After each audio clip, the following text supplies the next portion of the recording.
gaya persatuan permukaan.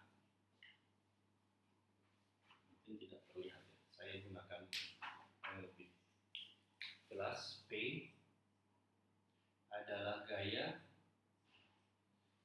rasio gaya dan permukaan. Gaya yang bekerja untuk sepanjang atau selebar permukaan. Tekanan. Oke, pertanyaan saya, tekanan itu besaran apa? Skalar kah? Atau vektor kah? Atau bukan keduanya?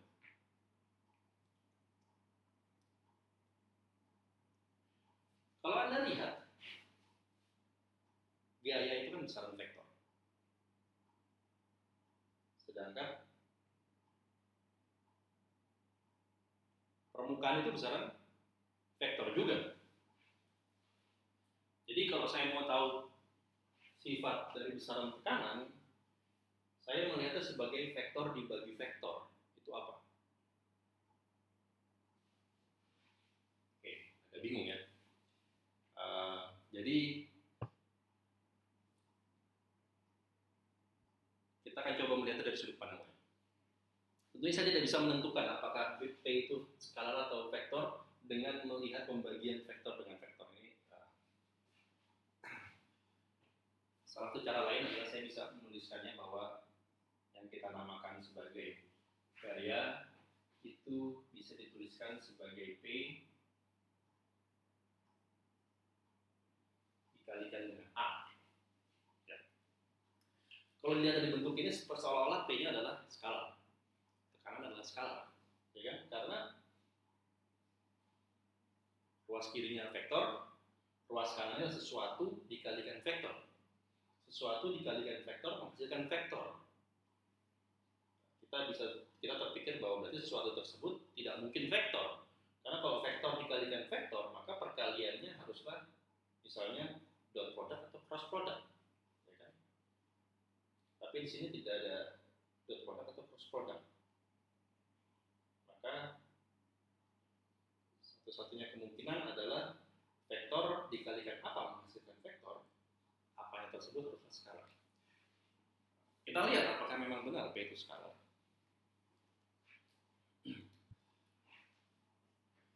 Kalau balok ini saya berikan gaya, maka pada permukaan Z, pada permukaan AZ akan muncul tekanan, betul? Pressure. Di sini muncul pressure. P pada sumbu Z ini diberikan oleh F arah sumbu Z, Fz, dibagi dengan A arah sumbu Z, AZ. Ya, jadi Fz dibagi AZ. Saya namakan dia PZZ. PZZ ini maksudnya adalah P akibat gaya pada sumbu Z yang bekerja pada permukaan arah sumbu Z. Ya. PZZ. PZZ ini dialami oleh permukaan AZ yang di atas maupun yang di bawah. Tapi itu bukan satu-satunya besaran yang dialami oleh tekanan yang dialami oleh si balok, ya kan? Karena ini objek 3 dimensi, pada arah permukaan yang bidangnya tegak lurus dengan arah gaya, saya memiliki pressure. Tapi Anda bisa bayangkan pada bidang-bidang yang sejajar atau mungkin tidak tegak lurus dengan arah gaya, arah datangnya gaya, maka saya juga bisa memiliki tekanan, tapi besarnya berbeda tentunya dengan tekanan yang diberikan secara tegak lurus. Anda bisa bayangkan kalau saya punya balok, saya berikan gaya, tapi tidak pada penampangnya, melainkan pada sisi-sisinya, maka Anda bisa membayangkan bahwa balok tersebut akan terdeformasi, akan mengalami pergeseran. Ya. Jadi kalau misalnya gaya ini bekerja pada permukaan AZ, maka dia menghasilkan tekanan, saya namakan PZZ. Kalau gaya tersebut bekerja juga pada permukaan AX dan AY, maka akan timbul yang namanya, saya namakan dia P juga, tapi P-nya di sini adalah P akibat gaya Z, PZ bekerja pada permukaan X, PZX. Juga di sini. Di sini adalah berarti P, Z, Y.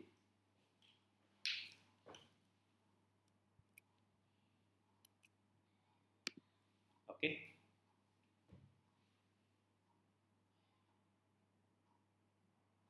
Nah, PZX dan PZY ini bukan tekanan dalam arti tradisional yang kita pahami, karena bidang AX dan AY ini bidangnya tidak tegak lurus dengan arah gaya. Dia dikatakan sebagai geseran. Shear, istilahnya shear atau geseran. Jadi saya bisa mendefinisikan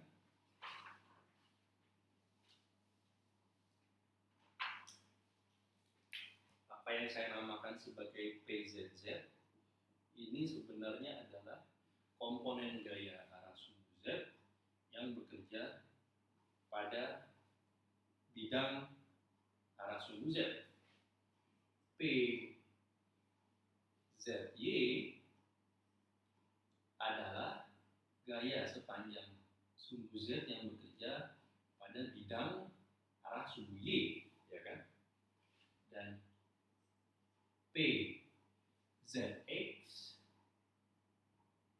adalah gaya sepanjang sumbu Z yang bekerja pada bidang arah sumbu X. Nah, ini memaksa kita untuk memperluas definisi mengenai tekanan. Ya. Tekanan ini, maaf, tidak kelihatan yang di bawah.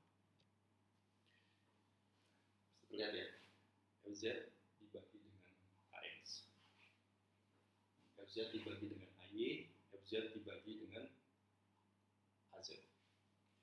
Nah, adanya pressure, ini pressure atau tekanan,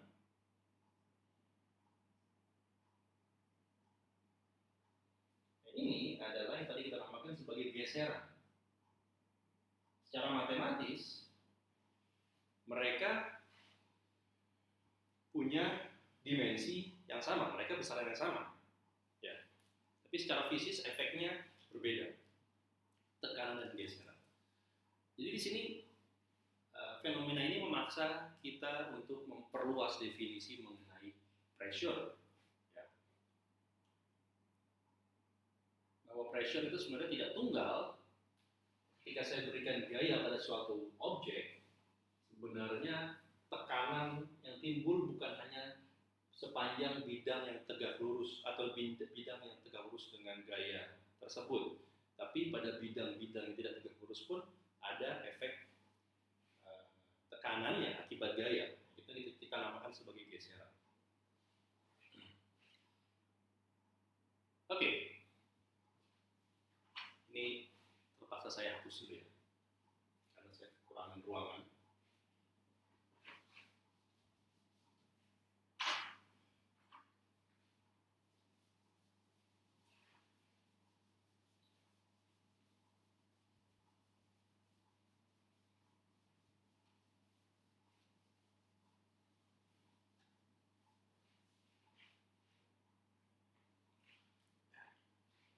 Nah, sekarang kalau Anda lihat ketiganya ini didapatkan dari FZ.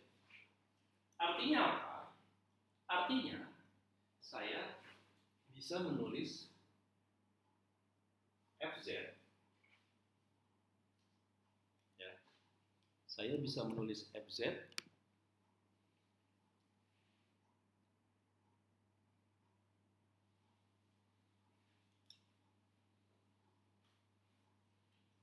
karena dia FZ ini diberikan kontribusi dari PZZ, PZY, dan PZX, maka Fz, komponen gaya arah sumbu Z secara total ini haruslah diberikan oleh P.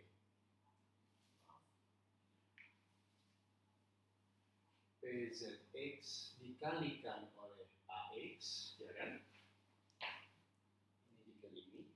Tapi bukan saja itu. Bukan saja itu.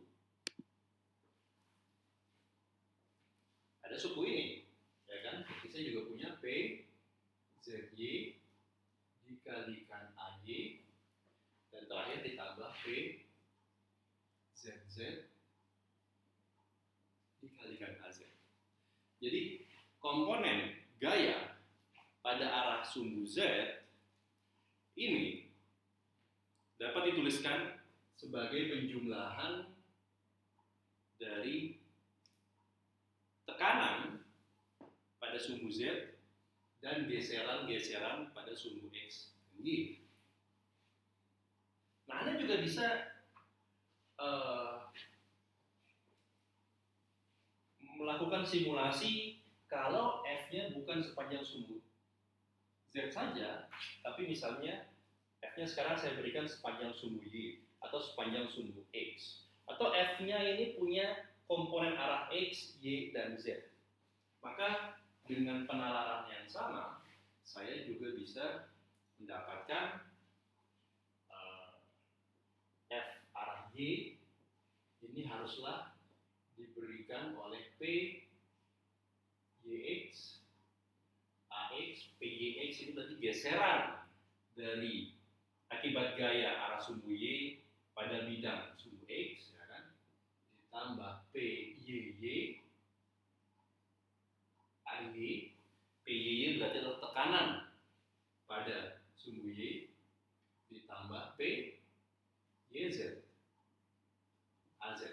Maka PYZ adalah geseran akibat gaya pada sumbu Y sepanjang bidang sumbu Z. Ya. Dan juga saya bisa menuliskan untuk FZ-nya, ya. Sama saja, penalarannya sama, tidak perlu saya ulang.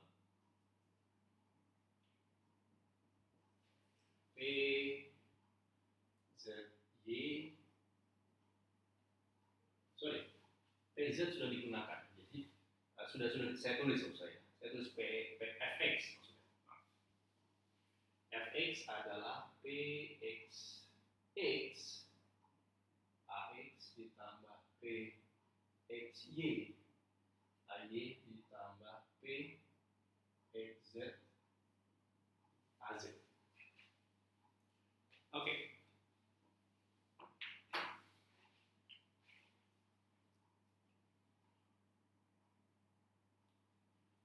Kalau Anda lihat tiga set persamaan ini membentuk suatu persamaan yang bisa ditulis dalam notasi yang lebih kompak, dalam notasi yang lebih simpel, sederhana.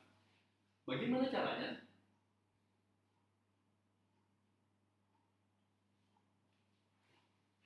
Anda tentu ingat matriks, ya.